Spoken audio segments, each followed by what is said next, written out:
Today we wrap up our Too Hot to Rot triple feature with Peter Jackson's gooey gonzo gorefest.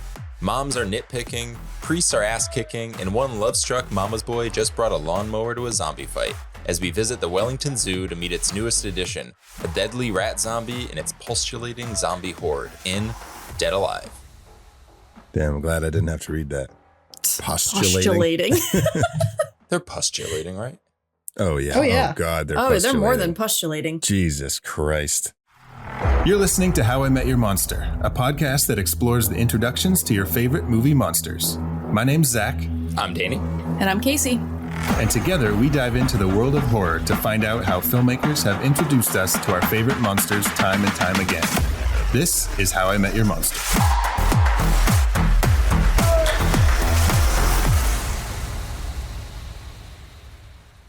I am embarrassed to admit this. I had to look away a few times. Oh, yeah. This movie's really tested me.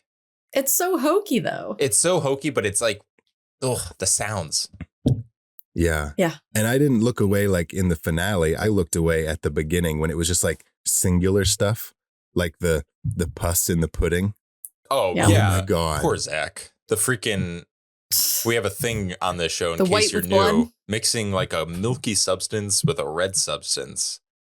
It upsets one of everyone, Zach's I would least argue, favorite but things. especially Zach. Well, I'm fine. Yeah, some people like it. Again, if you're also new, we do not kink shame on this show. If you like your strawberry custard, wink wink, go for it. Danny. We're not here to judge. I thought you were going to say if you like your pudding with a little bit of pus. No, that's I believe I've told you guys this before, but this is, to my knowledge, and as far as I can remember, the only horror movie that I've ever had to just kind of like wipe my hands of about 15 minutes in and walk away from. I was a kid. I was very young. And this is one of the posters to this day. It's still like, you know, like something scares you when you're a kid. And then you look at it as an adult and you're like, I know it's not scary, but it still gives you the same feeling you had as a kid. Mm-hmm. It's just planted there. That's how I am with the poster. And I still saw the movie and I couldn't.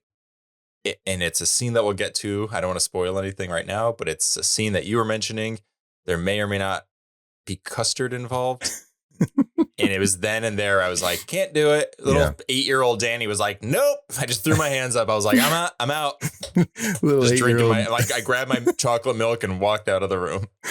little 8-year-old Danny's eating a bowl of custard and he's like got the spoon in his mouth, and then it happens in the movie and he throws the spoon down. He's like, nope, well, God, every fucking time. every time I try to sit down for a nice bowl of custard. Every movie with the bloody custard. So, have you watched this movie in full, though? I had. Oh, yeah. So Okay. a few years ago, maybe a little after college, I was like, I'm going to do it. I'm going to brave my way through it. I had that same little feeling in the pit of my stomach, even at the opening of the movie. But I persevered and I realized the movie, as gross as it is there, it takes such a cartoonish turn, even when it gets nasty, that I was like, you almost like need to get to that point. Like there's like that moment. If you can get to that breaking point, I think you'll enjoy the movie. Yeah. But it is hard. That barrier, the nastiness of that opening is it's pretty intense. Yeah. It's pretty rough. Well, I had mentioned when we announced this episode that I hadn't seen it all the way through. I had just seen like pieces of it. And yeah, I probably tried like 3 or 4 times throughout my life to like watch it, and I just never could get through it. And then I sat down to watch it this time, and the custard pus thing happened. And I was like writing in my notes, I'm like, I don't know if I'm going to make it again. But you did. I did. Yeah. And how do you feel now? Okay. It was good. Confused. Confused. This has to be like one of the most practical effects heavy movies like Dude, ever made. I don't know how, like, because it does everything. it's insane. I don't know how it was possible. Like, how did they do this? Yeah, It was I don't just- either. It's Yeah. wild. Give this guy a franchise. Somebody, please. Hire this director. Yeah. And by guy, we are talking about Peter Jackson, obviously. Peter Jackson, old Obvi, PJ. Peter Jackson. PD. And he did get This a franchise. is a pre Lord of the He did. Rings. This is pre Frighteners, which is we kicked off our Freak Skull year with Peter Jackson movie. Frighteners, Casey's Yeah. pick. Yeah. And that was, well, after this, he did Heavenly Creatures, and then he did Frighteners. And then he went right into... We have got to do that on the show. And then he went right into Lord of the Rings for the rest of his life. Wow.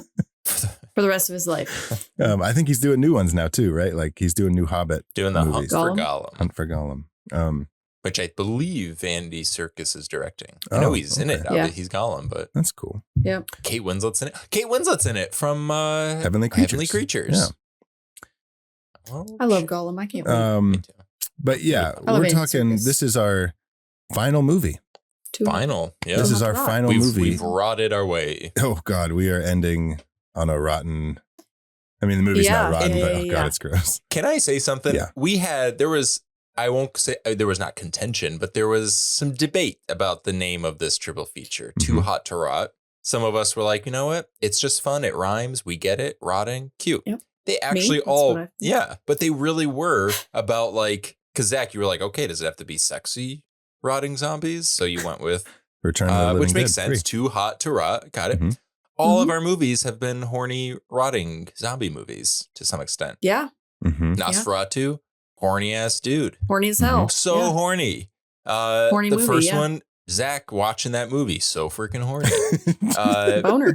Boner alert. and then this movie, the zombies, spoiler alert, have sex and Can't then quit fucking. Dude, procreate. They cannot quit it. is this the first movie where zombies? Where the dead fuck. Yeah. Yes, Is it? as far as I know. Yeah. I mean, there might be It seems more. like the Return of the Living Dead franchise seems like a franchise where the zombies would have coital, interactions. But Yeah. I can't think of. Yeah, I think this Yeah. must be it. Huh. Wow. I also love that he wrote this with his wife, Fran Walsh, who he worked on and wrote everything with in the Lord of the Rings franchise. And I believe probably everything. I think Frighteners. Yeah. I don't know. It just Yeah. seems like a funny. I imagine them sitting down, like, okay, where do we go with the story next? And they're just like, I have an idea. It just keeps escalating. Yeah. It's like, what if they fuck? It's like, oh, okay. Yeah. It's something. Mhm. I don't even know if we've said the name of the movie that we're covering yet. Well, I'm not sure if we know the name of the movie. Yeah. So Mhm. Dead Alive in the States, Brain Dead everywhere else. Yep. It was actually called, it was Brain Dead, but they changed it in the US to avoid confusion with a 1990 movie called Brain Dead, which stars Bill Pullman and Bill Paxton, See, that's more confusing. which I think would be Oh. the perfect movie for you, Casey, because you always confuse the Yeah. two.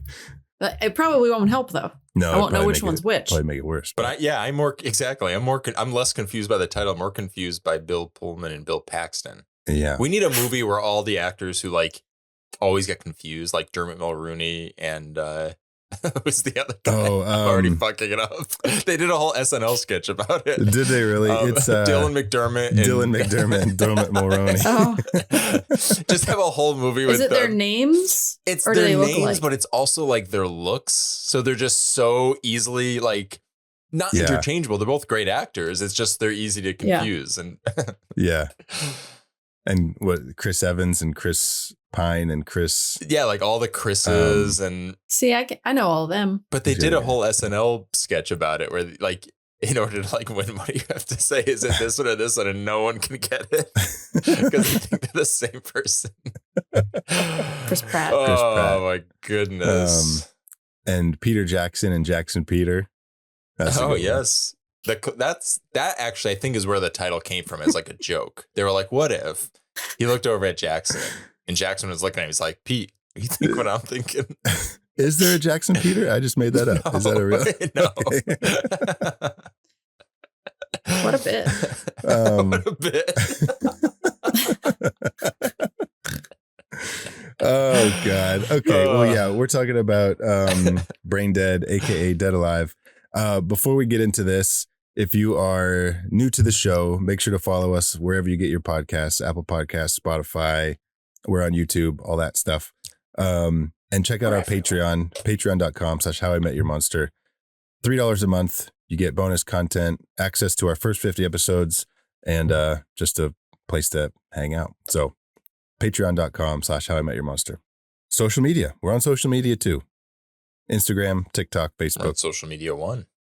Social media 1? You said 2. I got you. So follow us wherever you're on social media, and I'm sure we'll be there. I hope so. Around 3 to 4, I'm probably going to be out. Any other time, there's a good chance I'll be there. I saw some behind the scenes bits of Peter Jackson and what's that special effects guy's name? Richard Taylor was like the main creature effects guy. And it's like so wild to see them talking very seriously about this giant like zombie baby and like how it's going to move and all this stuff. And I mean, that needs to happen, right? To make the movie, you got to have serious conversations about stuff. But it's so funny to see like they're like looking at the drawings and talking about all these monsters and stuff. That and it's like, baby. I can only imagine like how they're talking about the big mom, the super mama at the end with the big butt and the big boobs. Well, they had so many animatronics in this movie, it's wild. too. Holy cow. And the logic of it all is so strange in like the realm of a zombie movie that you just kind of have to trust the the writers who are like, all right, like, okay, she just shows up at the end as like, I don't know. They present rules and forms of escalation that like at the end when they have the bottle and it's an animal stimulant, and for some reason it makes super zombies. I'm like, okay, well, I don't know. You just have to accept it. Like that's what it does, I guess. Well, it's an infection, not a zombie outbreak. True. But I think that possibly because the infection came from a rat, then that's why the poison is a stimulant for them, because they're infected by whatever the rat had. Good thinking, Casey. That's smart because it is an animal thing. Good thinking. So this is so that's helpful. What confuses me is kind of the whole origins of, I know we're not even there yet. Maybe I wait, but like the whole rat monkey thing. Let's get to the rat monkey. Some questions. Let's get to the rat monkey in a minute. Okay. I want to know, Casey, we talked about Danny, his experience with this movie. We talked about my experience with this movie. Casey, what's your Dead Alive Braindead history? I feel like you guys could have guessed this, but I watched this movie when I was young and I loved it. And then I watched it a lot. And then I haven't seen it in like 10 years or so, just because it wasn't available anywhere to stream for the longest time. I mean, I don't even think it is. It's on we YouTube. had to watch it on YouTube. Well, on YouTube. Yeah. But yeah, it's not actually. Carly messaged me yesterday because I put it as my story. She's like, "Where the fuck are you watching this? I can't find it anywhere." I was like, "Dude, it's on YouTube." Yeah. So, but yeah, so I always loved it, and I always loved practical effects, which was part of the reason that I loved it when I was younger. But I hadn't gone to school yet for effects, so after going to school and now watching it, it like really blows my mind. You're seeing it from a totally different lens. Yeah, it's insane, and they weren't bad either. You know what I mean? Like that's the thing. Like they were a little bit hokey and stuff, but they weren't poorly. Gets under your skin. You know? It works. It's like even if it does like look a little dated. Yeah, it grossed me out more than most modern effects. I want to know what they used for blood. At the end with the chainsaw or with the lawnmower. I want to know what they used. I want to know what they used. That was insane. Like, well, it was very just chunky. So much. Yeah.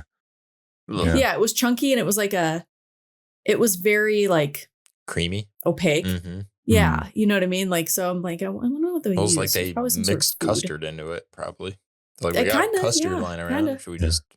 Yeah. There was a bit like, as it just like keeps going, you know, like it seems like it goes on a long time that he's just like mowing down zombies, and you can start to see just like blood splatter being like tossed on him from off the side of the screen. You see like the guy's arm shadows in the background, like with buckets.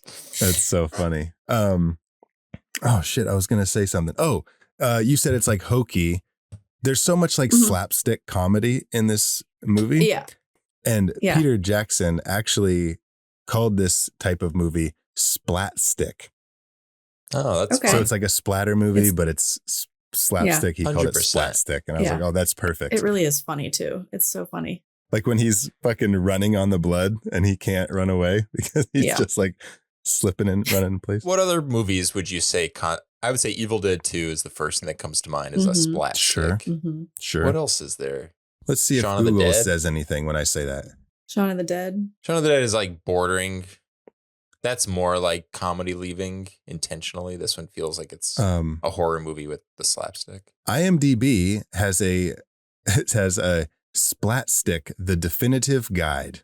Oh, okay. I've been reading the non-definitive one.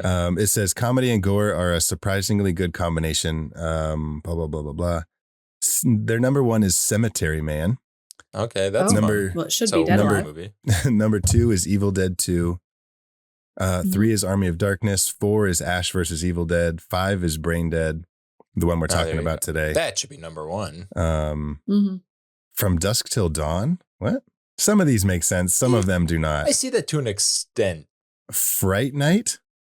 Okay, I'm not fully putting my trust into. Just because not buying these what you're characters are winking at the camera doesn't mean they're slapstick. Yeah. Oh yeah, they also have Hot Fuzz on here. So no. No. Interesting. Yeah. Okay, well, it was good while it lasted. IMDb. You had us in the first half. I have one random thing to say before we get started. I did just watch Evil Dead Burn yesterday. And there are a lot of similarities between Dead Alive and Evil Dead. Really? Oh. Yes. Oh, man. Okay. Yes. Can you, without spoiling anything, can you at least confirm or deny if it includes a rat monkey? Oh, no. No, that monkey. Damn it. Damn. No, because like Evil Dead was... Burn is about family. Rat monkeys of family. Don't you know that? Wasn't that part of the thing? Oh, yeah. Right? That I know. I think the poster is about family. So the relationships in like an overbearing the family mother. dynamic. Yeah, family dynamic thing. More there's even more to it. Like even smaller details within that, and then even some of the things that happen. Interesting. Okay. Yeah. I got to get to the theater to see this. It was kind of funny. I was watching. I was like, wait, that happened in. Am I brain dead or is this Dead Alive? Yeah. So what you're saying is that Evil Dead Burn. It's just Burn, right? I think it's Bernie. That trips me up. So what you're saying is that Evil Dead Burn ends with a giant naked mama rat thing. Yes, exactly. On a fight on the rooftop. Yeah. 100-foot one. Yeah. That was insane because swinging tits. I had said that throughout my life, I've seen this like 3 or 4 times, just like pieces, and I could never get through it.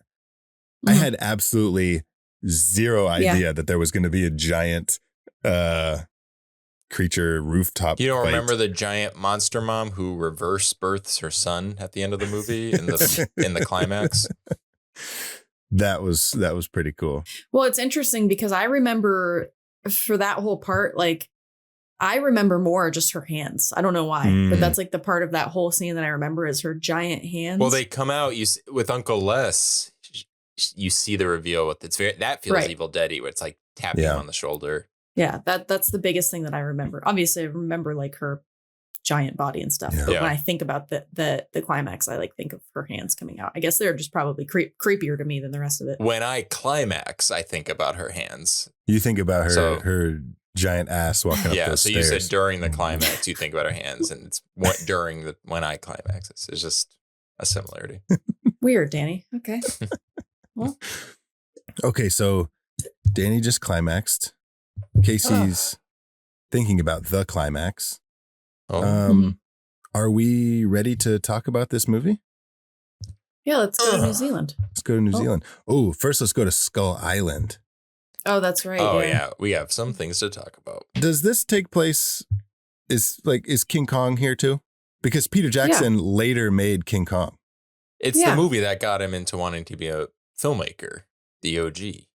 Oh, okay. So he loves this. He loves that guy. Kong. He loves the Kong. That's King Kong to you. I almost would go so far because at the time, as like a young filmmaker who's just making these fun horror movies, he's probably thinking, I would love to do a King Kong remake, but I probably won't ever. So I'm going to do one better. I'm going to do my weird gonzo crazy take reinterpretation of the King Kong story of like this guy coming to this island. The natives are like, get out. he wants to take the thing to literally just lock it up. Even later, I love this perspective on zoos and animal cruelty in this movie, where Lionel later's talking to Paquita and they talk about going to the zoo, and he's like, animals, cages. It's just like such a depressing way, but it is what it is. So anyways, I feel like zoos aren't all bad. Right. No, I agree. 1000%. But I feel like there was a strong perspective, and you can see Peter Jackson's and Fran Walsh's, I don't know, like why they love the King Kong story and like who they are as like storytellers and what message they're trying to get off. Because this movie's the same thing as King Kong. They take the thing off, it wreaks havoc, human hubris. It's like, guys, ultimately we do leave with like the human being the hero, but at least by the end, he's the one hero or not the one, but like the main hero is the one who's like at least willing to like nurture these things. It's like, well, it was brought here. I may as well, like, someone has to be responsible for them. It's an interesting spin on it. And he's also able to make the giant oversized human because he couldn't have that in the entire movie. Exactly. But he still wanted something. You need like the physical spectacle, at least in the climax. So is his mom King Kong? That's ultimately what we're saying? We've been talking about Peter Jackson and Fran Walsh, but we also can't forget Steven Sinclair, who had a writing credit on this. Wait, who? I already forgot him. I'm just kidding. He also had a writing credit on The Two Towers as well. Lord of the Rings, The Two Towers. But here I am. I'm like, all right, Peter Jackson always gets the credit. I got to give credit to Fran Walsh. I give credit to Fran Walsh. Like, did you know there's another guy? It's like, another guy. Steven Sinclair. These teams are too big. But yeah, Peter Jackson and Fran Walsh, like you had said earlier, wrote like everything together. Mm-hmm. And Steven Sinclair just had credits on a couple of them here. So gotcha. That was him in the meeting. He's like, guys, I really think the dead priest and the dead nurse ought to fuck. And Fran Walsh and Peter Jackson are like, Steven, I don't know. Contractually, he does have a say in this creative process. I was going to say, if you don't do it, I leave. Yeah. That's funny. But yeah, it's basically the story of King Kong, essentially like just squeezed into that opening scene. Yep. And all shit breaks loose pretty instantaneously. Yeah. And what year is it? I don't remember. 1957. Yeah. Okay. And it's also a very it's King Kong and Skull Island, but there's also a very Raiders of the Lost Ark feel to the opening of this. Totally. Really? Because I got Ace Ventura when Nature Calls. Well, when he's running away and he's like yelling at the guys to start the Jeep, and then the native people are chasing him, and then it's like very. I love Indiana the Jones. twist in that the subversion of the main guy, like the guy kind of running the expedition, the tool. You're like kind of focused on him, but the other guy who's kind of getting kicked to the side is the one that you don't even think he's gonna make it, and then when he does, he's the one who ultimately kicks the other guy off, and he realizes he was bit. Yeah. And there's like no question. It's not even like, we don't like this guy. They're just kind of casually just like hacking off this thing to keep it from spreading. Yeah, Green Inferno. Have you seen the Green Inferno? No. I saw Green Inferno in the movie theater. Yeah. Oh, it's disgusting. Yeah. It's one of the only times I've ever I couldn't watch something. It's pretty gross. It's just like a bunch of backpackers going to getting caught by. Well, I think think they're going to this country, if I'm not mistaken. They're going to like help, like do good things. Yeah, they think that they're. You know what I mean? Like we gotta go. Us. Yeah. And then the Islanders are like, they have a savior complex. We do need you, but we need you in our tummies. We're so hungry. Yeah. Dude, I just watched Send Help. Yeah. That was fucking good. Really fun. Yeah. Yeah, Sam Raimi, man, that was a lot of fun. I know you probably went from, you're thinking of like the island stuff, but that plane sequence, the crash, was one of the coolest. Like Sam Raimi doing a plane crash is something I didn't know I needed to see. But man, it's fun. I don't want to say I never cared for Rachel McAdams, but I've never been like, oh, hell yeah. You know what I mean? But she was so good in that movie. She's the best. She's really one of good. my favorites. And I was trying to think, Oh, really? or I was thinking, actually, I wasn't trying to think, I did think, like seeing her go from like Regina George to like Yes. this role. It was very cool. This like little, the like, whole, Well, even yeah. Regina George, I think it was the same year, if not around the same time. She did Mean Girls and then The Notebook. And then she'll do like a Marvels movie and then horror. I hate The Notebook. I've never seen it. I've never seen the Someone Notebook. spoiled the ending for me, and I was like, that's so sad. I don't want to watch geez. that. So my problem with it, and I guess it's not, my issue with it is it's about this couple that quote unquote loves each other so much. They are awful, terrible fucking people to each other and everybody else.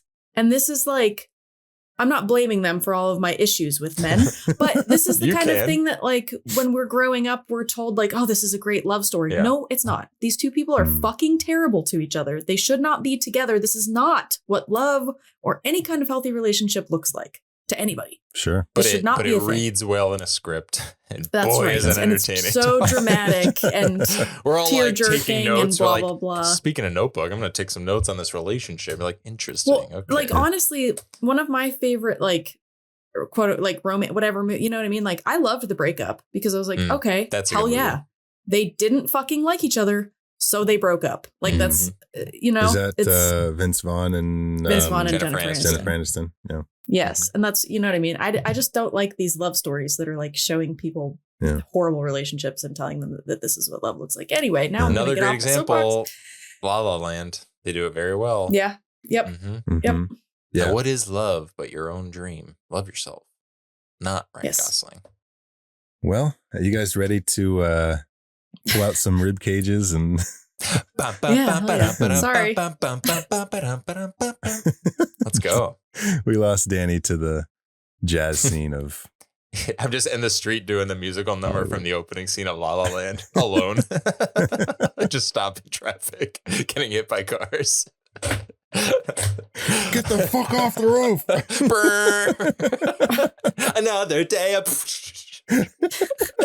splat. Yeah. There's your splat stick right there. There we go. There we go. Full circle. We got La La Land meets Evil Dead. Oh, that's funny. Well, there's one of my favorites for you. Anna and the Apocalypse. Oh, yeah. Which we did on the show. A musical zombie movie. Just fucking love that movie. And even in that one, there's a song about like, it's called Hollywood Ending. And it's basically like, life isn't like the movies. You know what I mean? So it's called The Notebook. That's like a circle within a circle that we just made. Yeah. Damn. Yeah, it's a spiral. A spiral. Uzumaki. Another movie we've done. You guys, if this is your first time listening or you haven't listened to a lot of our past ones, check them out. Yeah. Really quick because I know we're talking about the rat. Before they even leave the island. We got to get to the island first. Let's go to, hold that thought. Let's go to New Zealand by way of Skull Island.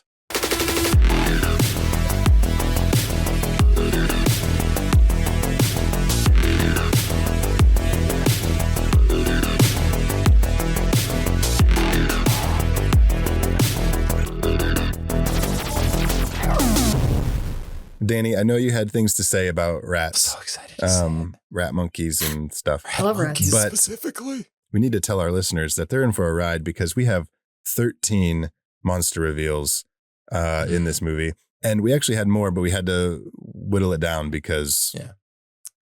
We should do a special episode release where it's just our episodes where there are 13 reveals. I feel like that's we have special. A lot. Oh, are there? All of our episodes are 13 reveals. Oh, no, but I mean like enough. Yeah, we do it enough to make it a thing. You're like, all right, that's a good idea. I'm like, oh, is it too much? But we've got 13 reveals for Dead Alive. And Danny, this was your pick for Too Hot to Rot. Could you read the synopsis from IMDb? I'd love to. A young man's mother is bitten by a Sumatran rat monkey. She gets sick and dies, at which time she comes back to life, killing and eating dogs, nurses, friends, and neighbors. Damn. It's on the nose. What a choice. So many decisions were and weren't made in the writing of that synopsis. Let's see what Letterboxd has. When a Sumatran rat monkey bites Lionel Cosgrove's mother, she's transformed into a zombie and begins killing and transforming the entire town while Lionel races to keep things under control. That's fun. I feel like the emphasis should be. I think I was stuck on he races to keep things under control because he's always like going from one thing to the next, trying to hide everything. And this is a story about a guy truly, genuinely trying his best. Yeah. No matter what's thrown at him. Yeah. Also living in denial and also needs to grow a spine. And then he rips out his uncle's spine. Well, I just find it really, really funny that this was the most avoidable zombie apocalypse ever. Sure. Avoidable. They were so tame, and he could have so easily gotten rid of all of them, his mom in the first place, and then it wouldn't have happened.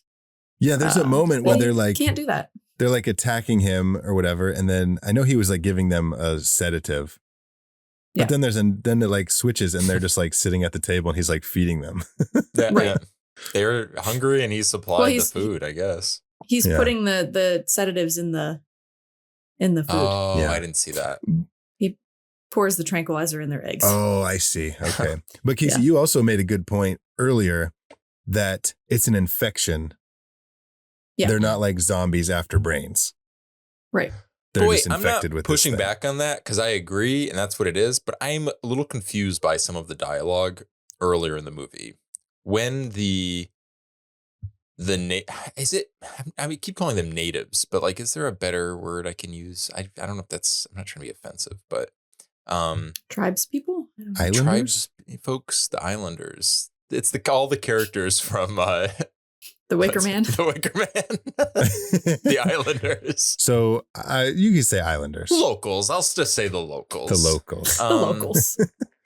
So they say when they corner the guy in the beginning before they take the rat monkey, they say the rat monkey must be set free or our evil spirit or evil spirits will exact revenge. So I don't know if that was just them, like their understanding of what an infection is. Might not be as, like they're not as educated in modern science as we are. Right. So their interpretation of it could be that.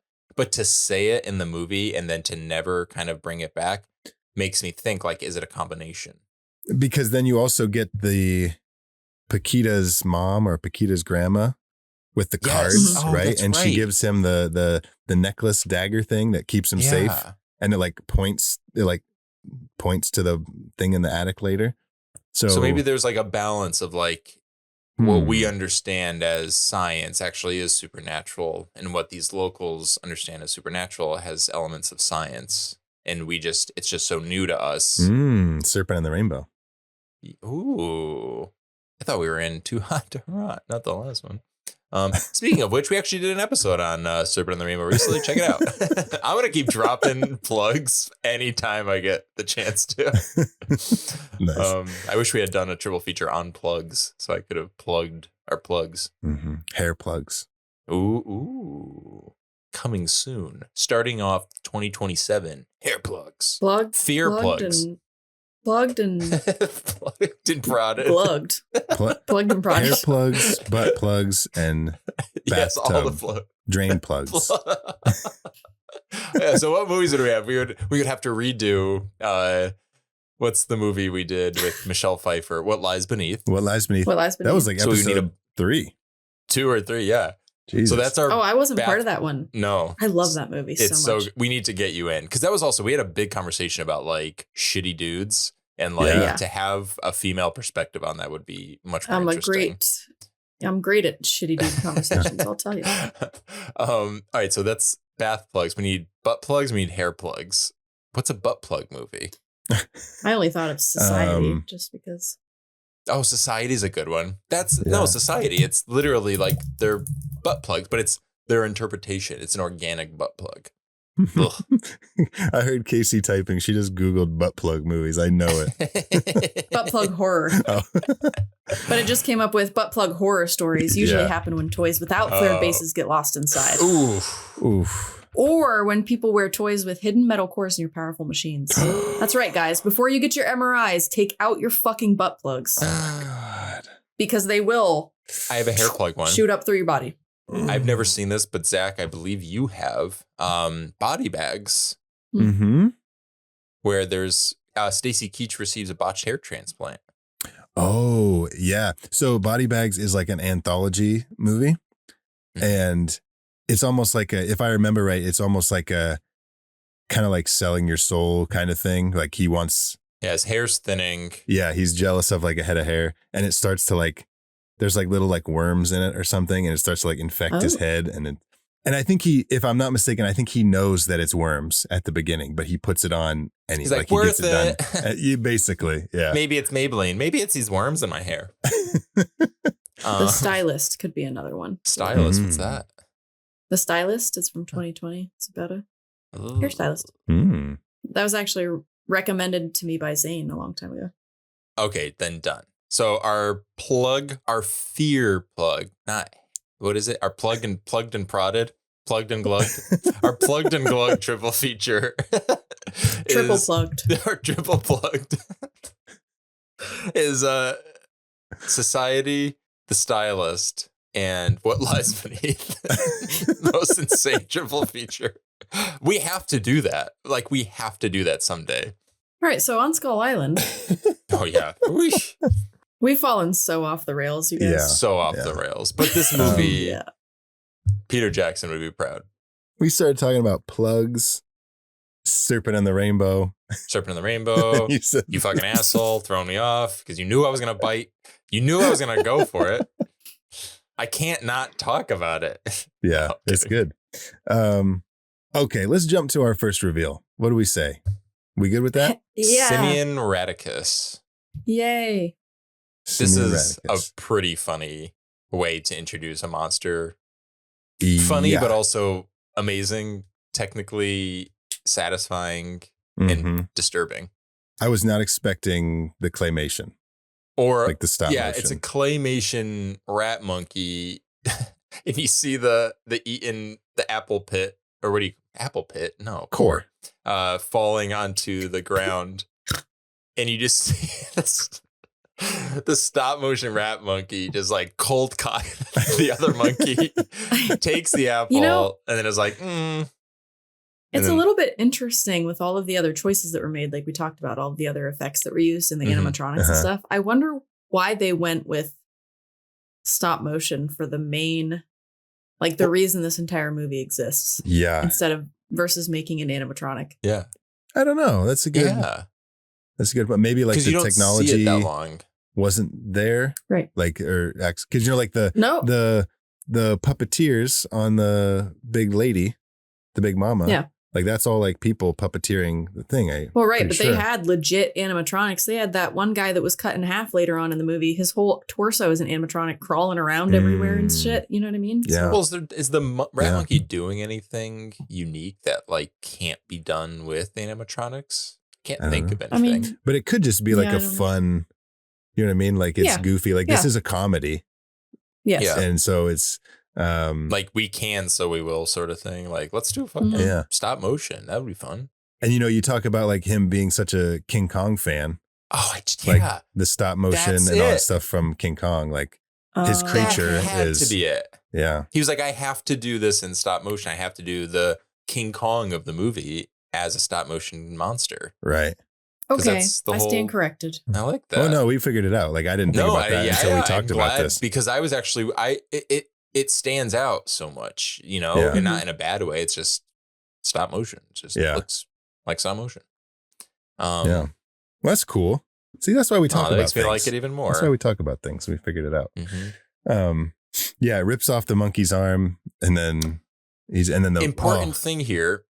They mentioned the guy who comes and collects the dead monkey. He kind of says in passing that the rat monkey is used in black magic rituals. So we get another sort of like indication that this isn't just, but again, I think we kind of cleared that though. I think it's just, that's how this is Ace Ventura When Nature Calls. I haven't seen it long. Why? Hold on. No, not since I was young. Oh, I remember like a bat, the albino bat. Yes, that's what, but they use the bat for like, the bat is sacred and they use it in rituals and stuff like that. With and the guano? Yes, and then they go and then somebody takes the bat. He has to find the bat. Okay. That's Yeah. I'm with Danny. It's been a long time since I've seen it. Oh, But guys, it's so good. it has the same opening. There's a rat monkey and Well, the opening is the raccoon. He's climbing. It's like cliffhanger. And he's yes, cliffhanger, and he has the raccoon. And he's I like, don't let go, little buddy. Yeah. Wait, that was actually kind of a sad opening. yeah. It is a sad opening. Yeah. Okay. We've met the rat monkey at the zoo. Mhm. The mom gets bit. We should mention that she gets bit and she crushes the monkey's head with her heel. And was she's pretty there gross. spying on Lionel because he's on a date with Paquita. Yeah. Paquita. And Did you guys watch subtitles? no, No. No. Oh, what did we miss? they were good because Were they were they? very wrong. Paquita's name was never Paquita. At one point it was Fajita, and one point was Vegeta, who is a character from Dragon Ball Z. Oh, YouTube subtitles. Help me understand how closed captioning works. Is that auto-generated? Or I don't know. It must be. I think maybe. It must be. Yeah, I think maybe they were really wrong Because it's I could- YouTube, right? And so Oh, it kept people do randomly that. saying applause in parentheses. The and guy's getting all the skin on his face ripped off and just applause. And then, a lot of this stuff was just wrong, especially because of the accents, like the Kiwi Yeah. accent. I could not figure out what they were saying. Dude, I applaud. I applauded at that scene where he like pulls his face. He like pulls his head and like just the whole Crazy. skin comes off. Like like- Yeah. And then later when all the zombies sit up, he's the last zombie to sit up, and like the Yeah. close up. it's so good. Man, this movie is fun. Okay, our second reveal. We've got so many. We gotta keep on We gotta track. Just like That's what we're good at. No, Number we're really two. good. Let's talk about how good we are at really just figuring out. This is the mom turning into a zombie infected monster thing. We've got a few scenes here where it kind of unfolds. Her like skin peels off Oh, and they like literally, glue yeah. it back on. This is it. That was it. It's so gross. It's the lingering of like the skin And coming it's like off. flapping. And I Yeah. I almost needed Lionel to be more upset. And I almost feel like his casual, I don't know, reaction He's to it very, was more very upsetting. unaware, Yeah. Yeah. though, It's of like, everything. Mom, your face fell off again. He just doesn't. He's very clueless. Yeah. Well, yeah. And he's been So- like, his mom has him in a very unhealthy relationship. Yeah. And so he He's grew up clearly just been like, coddled, but yeah. you find out she's not just a jerk. She's a fucking evil person. Yeah. Yeah. And he like fucking With puts a wild overbite. Imagine trying to eat a hot dog. Oh, damn. Seriously, That that woman reminds me of cannot bite into a hot dog. the grandma from Evil Dead. No, not Evil Dead. From Lee Cronin's The Mummy. That was a Freudian slip. Lee Cronin's The Mummy with the wait, Zach, you The saw it? dentures. I haven't seen the mummy yet. Oh, Well, then she has dentures. But she just has that's dentures. all. That's all I was Oh, remembering. okay. Okay, yeah. Oh, and then he puts the fucking glue on her skin flap and just the Nope. Whatever works, you know. But we've got her like kind of slowly turning into this thing. Like she's at the dinner table, and we've talked about this earlier. The fucking pus and It's the way it squirts too. The pustard. Pustard. the pustard. God damn it, Casey. Right fucking there the whole time. Hey, I never get that. That's okay? yours. I'm never the witty one when it comes to puns here. Custard with the TM trademark logo and Casey's branding. Even before that, though, when she's like her arm, she like takes the wound off or like the bandage off or whatever, and it's like pulsing. Ew. And Oh, then I it love that. squirts on the picture frame. Yeah. Dude, I love that. I can't. Pulsating. I know fucking it do keeps giving me, you know, that feeling right before you throw up. You feel your saliva getting warm. Yeah. I keep getting Mhm. that as we talk about this. Interesting. Mhm. Ugh. That's nasty. It's like the That's and then nasty. all the sound is what gets me. The sounds are so disgusting in this movie. I literally made a note about it. I forgot. The sounds alone are disgusting. Oh God, yeah. It's just horrible, but it's horrible in the best way. This is why Peter Jackson is so fun to watch. Peter because- Jackson. Yeah, he just Yeah. lets it rip. What about Bad Taste and Meet the Feebles? Have you guys Never seen those? Mm-mm. Okay. Only clips and stuff. Same and here. like horror I've seen- docs. Yeah. Yeah. It'd be interesting look- to see. Like strange flicks, but I do Yeah. want to see them. Well, I think like with Bad Taste, I think he like made all the effects and stuff himself. He just like did it.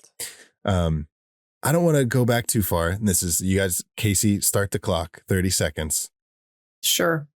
The little toy airplane when they're flying from Skull Island back to New Zealand.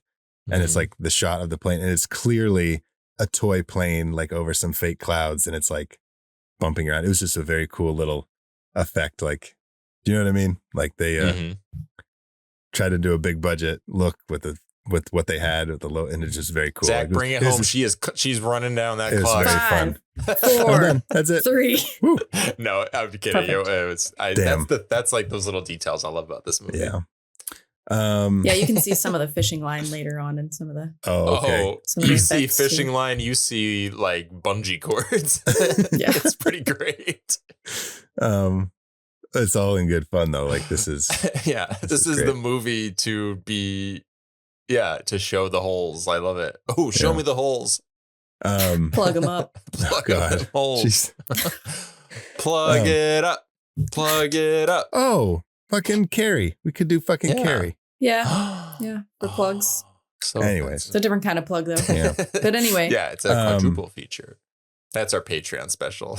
You want to hear us go really absurd? We're going to talk about plugs in a not appropriate. I don't think we should talk about that. Let's see. The dinner table, the pus in the pudding, The pustard. the mustard. If She you eats her own, her ear falls off and she eats her own Yep. ear. Yep. It's almost worse. The guest, the woman who's there, she's just kind of watching all that happen, and she ends up having like pushes her past her breaking point. Like her, I don't know, she withstands quite a bit before she's finally like, you know what? I can't do it. She's gonna eat the ear. No, falls in the custard. Yeah. That's fine. Eating it, no. Ugh.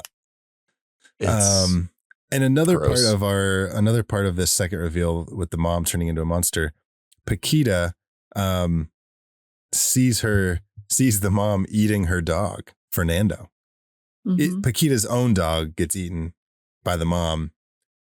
And like Who also is not as upset as she should be. exactly. She's almost That's my impressed. dog. Like, wow, you fit the whole dog in and like Lionel like pulls half of Fernando out of the mom's mouth and like she says that's my dog. Great. I would And have then, fucking like, strangled her. And just like 2 minutes later, the mom's like sick or something, like Lionel's like, oh, Yeah. we need to call the ambulance, whatever.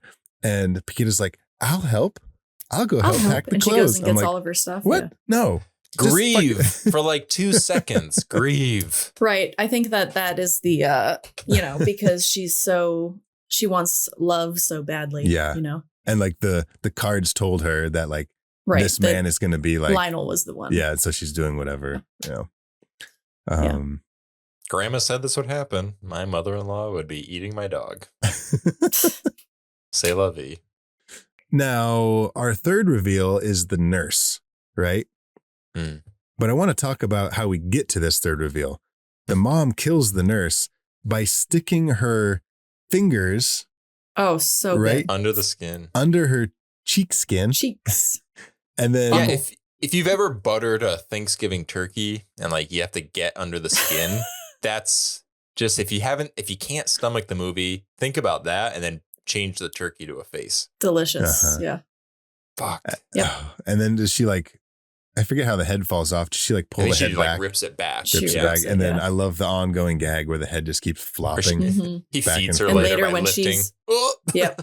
Dude. When she's eating and it's like squeezing it. I thought about you guys during that part. It's like, So damn, gross. You know what it love reminds that. me of is it's Idle Hands with the bean burrito. Yes, Mhm. because I And tape actually thought, I was like, oh yeah, I think they wrap duct tape around it when it was happening. And I was like, no, that's the I other wouldn't. movie. Yeah. So they definitely took inspiration from that. Because if you're gonna watch would that be a splat? What do they call it? A Splat stick? Splat Splat stick. stick. It's like I think. on the verge of splat stick.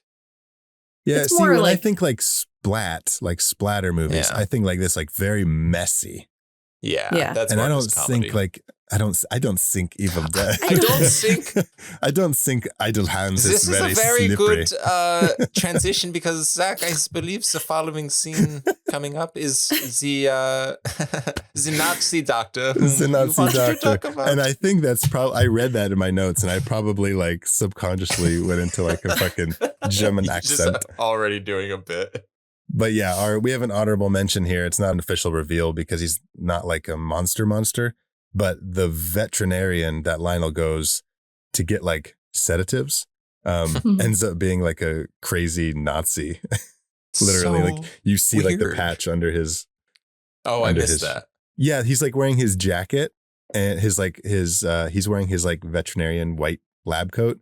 And there's like Oh. a very well-placed rip in his jacket where you see Oh, his of course. a swastika under his thing.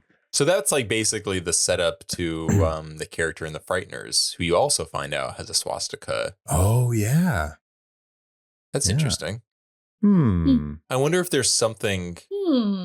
I bet there's some kind of history that I'm just not as familiar with. Right. That maybe they're trying to highlight of Nazis who sort of dispersed after a world, and then maybe like kind of just found new lives elsewhere, and Sure. Like they went to like Brazil and stuff. Yeah. Oh, they're amongst us, sort of thing. Sure. Which is Yeah. interesting because it really doesn't have anything to do with the plot, but it says And something this about was humanity. 1957. Right. So that Mm. like would make sense. So he's sort of like baked into this new lifestyle he's Yeah. created for himself, Yeah. but he can't let go of the weird, creepy Nazi, the vibe. Still, Right. still holding on to that. They'll never know it is me. There's like lightning bolts hitting his house as he's screaming into the night sky. Dude, you guys have to see. I've recommended this movie multiple times and you guys say okay and then you never fucking watch it. Probably not gonna still. Puppet Master, The Littlest Reich. Which gotta one? watch it. Do you know what number it is? It's like I've, by the way, never said yes, I'll watch that movie. 11 or 12 maybe. But it's like 11 or 12. it's like its own How it's have kind of you like not seen the sequel. it's kind of like a it's kind of like fuck you. I'm going to No. recommend to you the 12th movie in a franchise. No, guys, it's like a a franchise you weren't a fan of. I'm just kidding. I'm Fuck. sorry. It's like a I really do want to see it. I'm totally kidding. it's like a reboot. It's like a Okay. reboot. It's got is it Thomas Lennon? Is that his name? He's a Yeah. comedian. Oh, the he's in comedian? Reno. He's in Reno New 911. Boogoofen? New Boogoofen. Yeah. He's the Yeah. main What? guy. Yeah. Oh, I do And love it's got him. like Charlene Yee and Are there any plugs in this movie that we can maybe I work don't this know. into a triple feature we've been workshopping? dude, seriously, watch it. It's got I'll watch Udo, it. That sounds Udo really Kier fun. is in it. And R.I.P. Just passed yeah. away recently. yeah. He was Um, in the movie Blade, which we covered on the podcast last year. Check it out. Check it out. Okay. All right. Number so- 4. Jesus Christ. Number 4. The gang of punks in the cemetery meet the zombie mom. Well, you know, you piss on someone's grave, Yep. shit happens. Another way that I think this whole thing could have been avoided was if she were buried properly. Mm. That's Yeah, how true. did she? Because later they Well, she was clearly only buried under 6 inches of dirt. yeah. Yeah, they're like, is that a rule with grave diggers? They're like, what do we got here? It's like, looks like a zombie. It's like, all right, you know the deal. Just You below know. the surface of the ground. Shallow. less dirt. Yeah, they know that the zombie's going to come back. So they're like, fuck, I don't want to do all this work again, like putting all this dirt Yeah. back. Just do a little bit of dirt. They're going to come back anyways. Fuck it. That's what it. But there's that scene in the, before she gets buried in the funeral home where they're like pumping her full of formaldehyde. And then Oh. it like, she like Mhm. blows up and the guy comes in and he says, cranial blowout. Yeah. And And pops her eyeballs back. did you guys notice that there was a sandwich on her that he picked up and ate? No. Why am I Yes. not surprised? That's- You guys didn't see No, it? that's No. awesome. There was though. a sandwich sitting on top of it, and the one guy, but not the guy that pops her eyes back in, but the other guy, he starts getting yelled at, and he grabs the funny. sandwich and he starts eating it. It's arachnophobia awesome. all over again. What a Yeah. fun Yeah. trope. We did an episode on arachnophobia. Check it out. That would be a fun horror. That'd be a fun horror movie restaurant where each table is designed to look like a body in a morgue, and you can only get it's a sandwich shop. So like, but you have to like rest your sandwich. There's no plates. You just have to put them on the fake body. That's Call it. Hey, everybody's got to eat, you know. Yeah. We'll call it pustard. Just people like I don't get it. You don't have to. Okay, so yeah, the punks meet the zombie mom. They all get attacked and become zombies themselves. It all happens very quickly.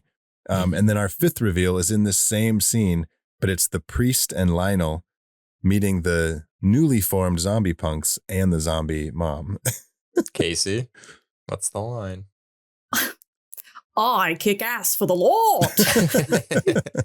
I can't do it right, and it pisses me off. That was pretty He good. always seems, the priest feels like a character who should be a main Yes. character. Yes, that is the only, I don't want to say issue that I have with this movie, but I wish that he were in it more. And also, I please would like a prequel. I want to know where this man came Where he from. came Where from. is- Yeah.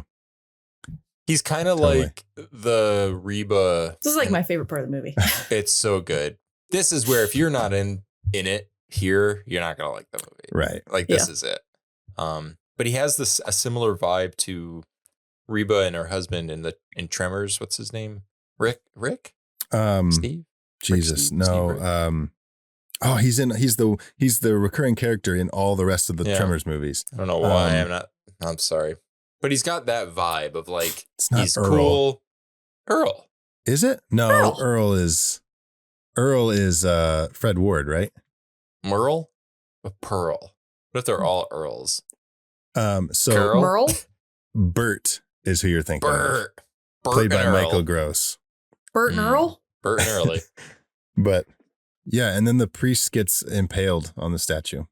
That's how And the then priest the goes. movie kind of takes a turn from here where normally things would be heightening, where it's like hero versus monsters. Our hero, Lionel, figures out how to, slow these monsters down and ends up kind of just taking care of them Right. at the Yeah, house. it's very Yeah. strange. Yeah, There's like it's a very straight, like for like the next Very 30 strange. minutes, it's just, or 20 minutes or so. I love when he is on his way back and he's trying to avoid Paquita. And the bus goes by, and so he hides behind the car, and then the car leaves, and he's just crouched down. Yeah. I think it's so funny. It is. It's just That's a good. comedy. It's just it's a gross out comedy Oh yeah. of Absolutely. just like comedic hijinks. Every time there's a scene, it's just like, oh, it's like just setting up for a hijink, like the stroller on a hill. It's like, oh, here we go. Yep. hmm So It's almost like Mr. Bean. Yeah, it is. Or Mr. Magoo. Like it's this guy just walking through life, like constantly Yes. fumbling. yeah, Yep. totally. Yeah, bumbling idiot. During one of the scenes where he's taking I care love of them at the table, he's like feeding them. The priest gets a boner for the nurse and they start banging. And then she gets pregnant, right? Mm. Like, I guess the infection is super sperm. And so our sixth reveal is the baby being born in the basement and it attacks Lionel. Dude, so in the YouTube one I watched, there was like scenes that were discolored, which I'm assuming were cut scenes. That's what I was Like the thinking too. director's cut. Well, out when of they're the- Yeah. when they're fucking either that scene or later, because they fuck. They They're fuck a couple zombies. times. They fuck multiple Yeah. times. Yeah. And that was where the color was off, and I was like, Okay, yeah. someone was like, can't show this in theaters. There's later in the movie, there was a discolored scene where they're both like impaled on something and they're like, and they're still fucking kind each of other. going at it. yeah. But in this one, there was I'm assuming, like I said, was a cut scene where the baby is attacking Lionel, but it stops just short of him because it can't go any farther because its umbilical cord is stuck on a nail yeah. on the wall. Yeah. So like good. it can't get anywhere. Yeah, it's wild. This little baby, the baby's got a name, and I don't know what it is. But And I don't mean this as like a diss against the movie, but so annoying. It has the same like baby sounds, like it's like creepy baby sounds, kind of like over and over again. It's like when you play a video game and there's a character, like I don't know if you play Resident Evil, but like anytime a tyrant shows up, you can hear a sound effect in the distance. And you're like, no, fuck, he found me. And it just keeps getting louder. And that's what it like gets under your skin and it's kind of irritating. That's what the baby felt like.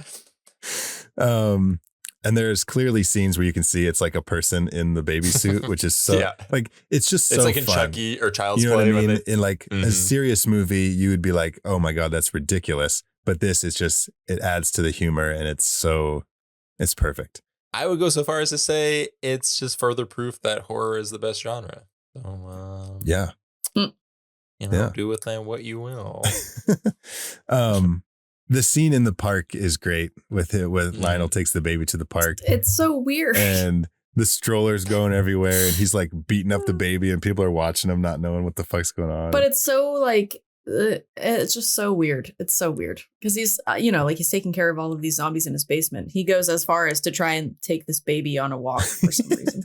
So is the idea that we're seeing him develop as a person after being sort of coddled by this abusive mother? Or is he just leaning into what he's used to, which is taking care of messes that aren't his and making it feel civilized? I feel like not that this movie needs to have like such. Yeah, I think maybe it's just like I'm not coming to this movie for that explanation, but I was just right. I was like, what for character development. Yeah. But the baby looks like a giant like garbage pail kid. It does. And yes. He's like beating him up and there's like a homeless guy that just like starts cheering him up. Yeah. He's like, fuck them kids. Yeah, get them. That's so funny. All right. Where are we at? We got to keep this party going. So that whole patch of the movie is a lot of like the silly hijinks, the uncles threatening. Yeah, it's all that familial bullshit. The uncle is such a creep. Yeah, Uncle Les is basically like, I'm entitled to a lot of the this. men in this movie are creeps. Yeah. Mm-hmm. But the women are too, to be fair. Mostly, Uncle Les is a character though. Well, yeah, then there's like a guy who like literally just tries to lift up a girl's skirt. But then there's a woman who's like Lionel. She's like touching him and like trying to get him to fuck her basically. And he's like, nah, Maybe what I mean? So humans. That's the idea is a lot of humans suck. Yeah. But in the 50s too. Yeah. I know that obviously it wasn't made in the 50s. It takes place in the 50s. But I feel like a lot of people were kind of repressed sexually. Sure. You know what I Maybe mean? that's what the movie is. It's like you invite this thing into this world that is being suppressed, and it sort of forces people to be kind of untethered from the norm. Untethered. For like, it's obviously doesn't. Yeah. It's not to their advantage, but shakes it up. Yeah. But yeah, Uncle Les, he basically kind of takes over at this point. He's like, I'm entitled to this house. And he just sort of bulldozes him. And Lionel's like, get it out of here. I don't give a fuck. Yeah, why Lionel's does he like, bring, I'm ready. He brings all those people over. Yeah, and then, it's a housewarming party. Oh, I wasn't sure if it was like, I mean, maybe it's the same, but it's like a housewarming party, but it's also like kind of forcing his entitlement over, like it is kind of comes out of Lionel nowhere. already agreed to give him the house. Yeah. Oh, maybe I missed that. Yeah, he did. Yeah, why the fuck is Uncle Les so upset then? Well, that's why in the beginning he was upset because he goes over there, thinks that Lionel has killed these people, thinks these bodies in the basement were people that Lionel has killed. So he starts calling the police. Right. He says, I would like to report a murder unless you give me the house and your mom's money. Gotcha. Yeah. Okay. And Lionel just says, he's still a villain. Okay. Yeah. I was like, wait a minute, what did I miss? Okay. Yeah. Pretty gross. But yeah, that's where the party. And speaking of the party, our 7th reveal is 2 of the party goers get attacked by the punk zombie. Mm-hmm. And did I write it down? So Lionel gets them drunk. He just starts giving them drinks and they get a little more chill. Yeah, because he drops the tranquilizer. Fuck yeah. I didn't write down what happens to these 2 party guests, but they specifically get attacked. I think they just start like they don't get killed or anything because at this point they basically just kind of redirect the zombies' aggression when Lionel steps in and he gives them drinks and they kind of become party guests. Okay. And then things start escalating. And that is what brings us to our 8th reveal. It all kind of happens. I actually got confused here too. I was conflating this one with our 9th reveal. So I think it's just, there's a lot happening in this part of the movie. Okay. Well, then our 7th reveal is kind of a We'll just move on. It's Let's move on. it's like appetizers. We're It's showing appetizer, the party goers like something is amiss. Yeah. But do you notice it? So then Or are you number too busy 8 partying. is Paquita meeting the basement zombies, Mm-hmm. which is the priest, the nurse, the baby. one punk zombie, Mm-hmm. And mom. the baby, and the mom. Yeah. Yeah. And they give the zombies a thing that they think is going to kill them, right? I think it just says poison. Poison that's going to kill them. And they bury them very quickly in the basement. Like, I don't know. They like broke through the concrete. But anyways. Oh yeah, it was one of those basements that's just dirt. Yeah. Those are a thing. Oh yeah, I know. Yeah. But that was a huge basement, by the way. Like the ceilings on that. Like, I wonder how long those stairs were. But It's New Zealand. You didn't know that about New Zealand basements? oh, they're super Dirt floor is very tall. But they bury the zombies in the dirt, and then they just like, let's go party. They like wash their hands of it and go back up the stairs. Well, he has the realization. He like does the thing where it's like if you've ever seen The Emperor's New Groove, where they see the bottle. It's like, oh no, if you push the label, it actually says this, not that. Oh. And he realizes it's an animal stimulant. Yeah. And he's like, Mother of God. Yeah. And then they come back as our 9th reveal. Yeah. Now we're just cruising through these now. You get like the cool, like bursting out of the floor, like the super zombie comes up, and the lighting down in the basement, it was giving me like Reanimator vibes. Totally. Yes, With like the lighting. There was a lot of I got Reanimator vibes. This from a whole few movie, yeah. Sure. Like the big syringe that they were like just stuff up. the syringe and the eye. The fact that he decides, it's like, all right, I'm either going to go in through the eyeball or like up the fucking nose. nostril. Because we had to get it to their brain. Oh, that makes sense. Because I feel like Oh, that makes sense. It's like so clear now. So in our 9th reveal, this is like a big chunk of the third act of the movie. Would it be the third act, or would it be the second act, end of the second act? This is act 3. The super zombies come out. Lionel's stuck in the basement with them. They push the door open, and then all hell breaks loose basically at the party. And the first one to go is Unbelievable. So crazy. They knock over the door, and there's a guy stuck there, and they pull his entire rib cage out. Oh, and he's still alive. He's still alive. He's just watching it happen. That's so the thing. amazing. That's the touch. You want to make your gory scene hit. Don't let the character die too soon. Let him witness. Like that is so upsetting. Mm-hmm. But also weirdly disturbingly fun to watch. I'm like, yeah, just remove the whole thing. There you go. We get there's almost too much to talk about in terms of. There's the rib cage. Danny's like, I'm going to talk about it. There's the face peel that we mentioned. Mm-hmm. The heart rip, when it goes in and she takes the organs out. Oh, the leg bone scene when he gets his leg stripped and it's just these little bones. So funny. Yeah. Oh my God. Nosferatu. Oh yeah, that is very Nosferatu. Uh-huh. It also reminds me of, I won't spoil who it happens to, but in Piranha 3D, like 2010. Oh no, you don't want to spoil that. Oh, there's a scene. We were just talking about Piranha the other day. Me and Casey were. Really? Yeah. But you remember that when he gets all the piranhas eat all of his leg stuff off, and it's just his bloody bones. How about the grandma from Dante's Peak, huh? Oh, that's right. I just watched that recently for the first time, and she gets in the she takes the boat across, but it's the water's boiling, so it boils her legs. Oh no! That movie's so stupid. God, that's I used to love it when the couple is like goes up to the hot springs and they just start melting. I'm like, oh my God, it's so instant. I need to see this movie. It's fun.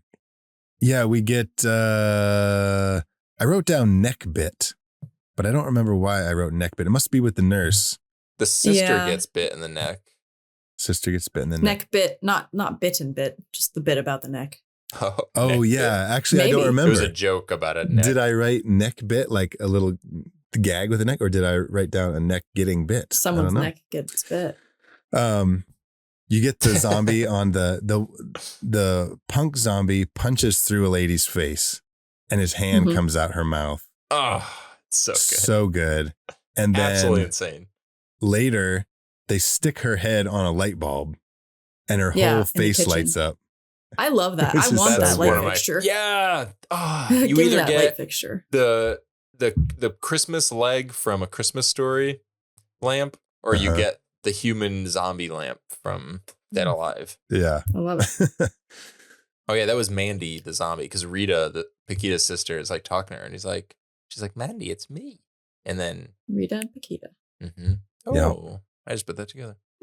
Also, in this sequence is when Lionel does the running in place over blood gag. The cartoon. It's so funny. Yeah. Guys, I feel like this is something that should be talked about. Like, that's one of the greatest like horror movie scenes of all time, like moments of what an insane, cartoonish, like surrounded by zombies, covered in blood, running, but then also you're gross. It's just so good. I can't praise it more.